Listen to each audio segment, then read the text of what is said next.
2 News' Elizabeth Worthington found out more today about how easily people can attain these types of weapons. Elizabeth? Yeah, Kelly, we stopped by a gun store in Pasadena who gave us a closer look into how those 3D printed guns work and why he wants nothing to do with them.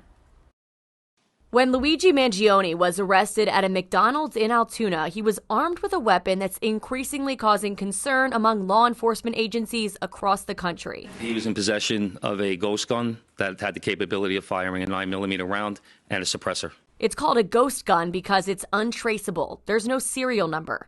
Other than that, there's not much of a difference between a 3D printed gun and a regular one.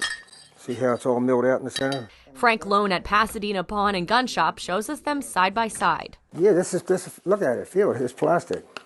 Polymer, it's just plastic.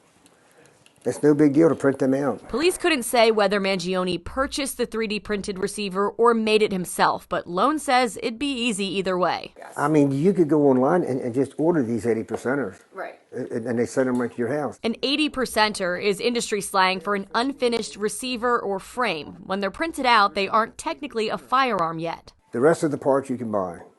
All the inside parts, the slide, the barrels, it's all online for sale. Anybody can order it. Altoona police also believe the silencer found on Mangione was 3D printed, which is far less common. Lone says he's never seen that before. Machine shops can make these out of a piece of pipe. It's not that hard, just a round cylinder piece of pipe. It's got baffles in it. Lone says he got these 3D printed receivers after helping clean out a customer's home when their spouse died, but he has no interest in having them in his shop. I'd be in big trouble selling stuff without serial numbers.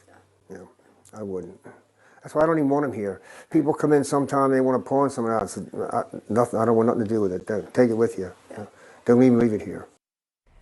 NYPD says the weapon found on Mangione will now undergo ballistics testing to confirm that it is indeed the gun that was used in the shooting.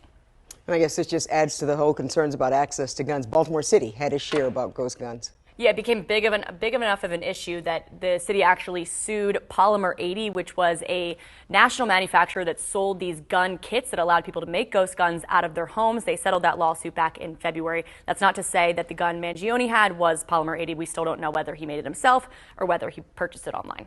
All right, more to come. More details coming out every day. Thanks a lot for that report, Elizabeth.